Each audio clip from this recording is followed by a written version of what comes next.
Okay ဒီနေ့မှာကျတော့ကျွန်တော်တို့ review တွေ showcase တွေမဟုတ်ဘူးစိတ်ဝင်စားစရာကောင်းတဲ့တစ်ချက်လေးပြောပြဒါ tech လောကမှာစိတ်ဝင်စားစရာကောင်းတဲ့တစ်ချက်လေးပေါ့နော်စီးပွားရေးလောကမှာအင်အားကြီးတဲ့သူတွေကအင်အားငယ်တဲ့သူတွေကိုဝါမျိုးသွားတာမျိုးအလုတ်လုတ်လို့မရတော့အောင်လိုက်ပြိုင်တာမျိုးအဲ့ဒါတွေကတိတ်တော့မထူးဆန်းဘူး tech လောကမှာလည်းအဲ့လိုပဲအင်အားကြီး tech giant တွေကြောင့်အရှုံးပေါ်သွားတဲ့ဒါမှမဟုတ်ရှူနာရှိုက်ကုန်းဖြစ်သွားတဲ့ရှော့သွားတဲ့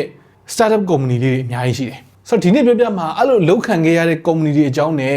အဲ့လိုမျိုးတွေအကြောင်းကျွန်တော်တို့ consumer တွေဘက်ကရောဘာတွေနစ်နာလဲဆိုတဲ့အကြောင်းဆိုတော့ကျွန်တော်ဒီ topic ကိုစပြီးတော့စဉ်းစားမိတော့ကပထမဆုံးသတိရတာ Tile ဆိုတဲ့ tracker တွေထုတ်တဲ့ company သူတို့က tracker တွေထုတ်တဲ့ market မှာတော်တော်လေးစောတယ်ပြောမယ်ဆို market pioneer ပေါ့နော်ဒါသူတို့စထွင်တာလို့တော့ပြောလို့ရတယ်2013လောက်ကလေးကစရောင်းနေတာဒါပေမဲ့ Apple က AirTag ဆိုပြီးတော့ထုတ်လိုက်တဲ့အချိန်မှာရောင်းရတဲ့အများကြီးထိုးကျသွားပြီးတော့တိတ်မကြခင်မှာ2.5 million လောက်နဲ့ထုတ်ရောင်းလိုက်ရတယ်AirTag ဆိုတာကျတော့ iOS နဲ့ integration ပိုကောင်းတယ် native hardware အနေနဲ့အလုပ်လုပ်တယ်ဆိုတော့ဘယ်လိုမှ Tiles ကလိုက်ပြိုင်လို့မရတော့ဘူးပေါ့နော်ဆိုတော့အရှုံးမခံမဲနဲ့ထုတ်ပေးရောင်းလိုက်တယ်ပေါ့ဒါပေမဲ့ Tiles ကိုဝယ်လိုက်တဲ့ Live 360ရဲ့အမြင်ကကျတော့တစ်မျိုး Apple ကထုတ်လိုက်တဲ့ product တွေက popular အရင်ဖြစ်တဲ့အတွက်အဲ့ဒီ product category ကို market မှာလူပိုများများဝယ်စီတယ်လို့သူတို့ကမြင်တယ်ဥပမာအဖြစ် TWS တွေဆိုတာထွက်တာကြာပြီဆိုပေမဲ့ AirPods ထွက်လာတော့မှလူတွေက TWS ကိုအုံလိုက်ကျင်းလိုက်သုံးတာမျိုးပေါ့ဆိုတော့လက်တလုံးရောင်းဝကြတာကိုခံနိုင်တယ်ဆိုလို့ရှိရင်ရေရှည်မှာအမျက်ပြန်ထွက်လာမယ်ဆိုတဲ့အကြံနဲ့ဝယ်လိုက်တာပေါ့ဆိုတော့ရောင်းလိုက်တဲ့သူကမှန်လားဝယ်လိုက်တဲ့သူကမှန်လားအဲ့ဒါတော့စောင့်ကြည့်ရမယ်နောက်တစ်ခုကကျတော့ Microsoft ကနာမည်စရစပြုတ်လာတဲ့ Wonderlist Test Manager နဲ့ Mobile Calendar Sunrise ဆိုတဲ့ app တွေထုတ်တဲ့ company နှစ်ခုကိုဝယ်လိုက်တယ်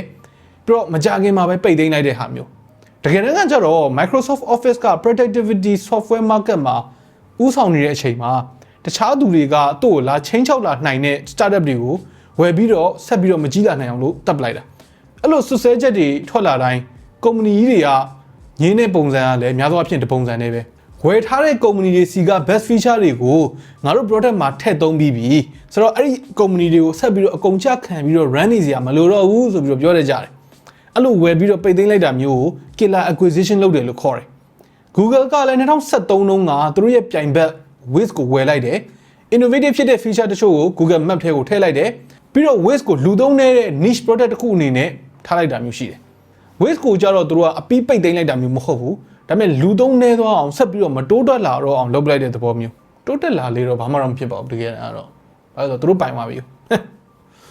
ဒါမျိုးတက်တက်စ company လေးတွေကိုဝယ်ပြီးတော့တက်ပလိုက်တာမျိုးရုပ်တရက်ကြည့်လိုက်ရင်သူတို့အချင်းချင်းသဘောတူလို့ကြိုက်ရောင်းကြိုက်ဝယ်လုပ်တာပဲလို့ပြောလို့ရတယ်ဒါပေမဲ့တကယ်တမ်းကကျတော့ကျွန်တော်တို့ consumer တွေအတွက်ထိခိုက်လာတာတွေအများကြီးရှိတယ် company ကြီးတွေအနေနဲ့ပြိုင်ဘက်မရှိတော့လို့ဈေးတွေတက်လို့ရတာရွေးချယ်စရာနည်းလာတာရှိတဲ့ quality တွေထက်ကျလာတာအဲ့မျိုးထိဖြစ်နိုင်တယ် tech လောကအထူးသဖြင့် software company တွေမှာပို့ပြီးတော့အရေးကြီးတာ privacy ပိုင်း competition တွေနည်းလာတာက privacy standard ကိုလျော့ကျသွားစေတယ်ဆိုလိုတာက user တွေစီကနေပြီးတော့ data တွေနေငါယူနေလေပြောင်းသုံးမှုအတွက် user တယောက်စီမှာ choice မရှိဘူးဆိုတော့သူ့ကိုပဲဆက်သုံးရတဲ့သဘောမျိုးအဲ့လိုမျိုးပြောချင်တာအဲ့လိုမျိုးဖြစ်ပျက်တွေကိုကာကွယ်ဖို့အတွက်တချို့နိုင်ငံတွေမှာကျတော့ law တွေ regulation တွေရှိတယ်လက်တလုံးမှာပဲ European Court of Justice က killer acquisition လုပ်တာကိုကာကွယ်ဖို့အတွက်စုံစမ်းရေးမှာအရင်ကထက်ပို့ပြီးတော့လုပ်ပိုင်ခွင့် power ပို့တိုးပေးလိုက်တာမျိုးတွေရှိတယ် killer acquisition လုပ်တာဟုတ်လားမဟုတ်ဘူးလားဆိုတာကိုထောက်လှမ်းပြီးတော့ဟုတ်တယ်ဆိုလို့ရှိရင်အရေးယူဖို့ပေါ့အဲ့လိုမျိုးပြီးတော့မနှစ်ကပဲ UK regulator တွေက killer acquisition ဖြစ်နိုင်တဲ့ Facebook ရဲ့2020တုန်းကဝယ်ထားတဲ့ Jiffy ဒီ GIF တွေကိုလုပ်တဲ့ company အဲ့ကောင်ကိုပြန်ရောင်းဖို့အတွက်အမိန့်ချလိုက်တာမျိုးရှိတယ်ပြဿနာက regulation တွေ law တွေကတကယ်တမ်းဖြစ်နေတဲ့ killer acquisition တွေအကုန်လုံးကိုမကာကွယ်ပေးနိုင်ဘူးတချို့ startup လေးတွေကသေးလွန်းတဲ့အတွက်သူတို့ဝယ်လိုက်တာသတင်းအနေနဲ့ထွက်မလာဘဲနဲ့ဆိုပြောက်သွားဆိုတော့အမြဲတမ်းပဲလိုက်ပြီးတော့စစ်နေပြန်ရောင်းခိုင်းနေရင်လည်း startup တွေအနေနဲ့ capital ပေါ့နော်ရင်းနှီးငွေရှာဖို့ခက်သွားမယ်ဗျာဥပမာအဖြစ် WhatsApp နဲ့ Instagram နဲ့ဆိုလို့ရှိရင် Facebook ဝယ်လိုက်တုန်းကအကျိုးအမြတ်အရန်ရနေတာမျိုးမရှိဘူးဒါပေမဲ့ Facebook ကဝယ်လိုက်တဲ့အချိန်မှာသူတို့အတွက်အဆင်ပြေသွားတယ်ဆိုလိုချင်တာကအကုန်လုံးက black and white ဘယ်သူကမှန်တယ်ဘယ်သူကမှားတယ်ဆိုတာမျိုးမရှိဘူးသူက gray area လေးတွေရှိတယ်ဆိုတော့ researcher တွေအနေနဲ့တကယ်ပဲ killer acquisition ဖြစ်နေတာလားဆိုတာကိုတေချာစစ်ဆေးပြီးတော့ consumer တွေအတွက်ထိခိုက်နစ်နာတယ်ဆိုတာကိုတက်တည်ပြနိုင်တော့မှပဲအရေးယူတာမျိုးကို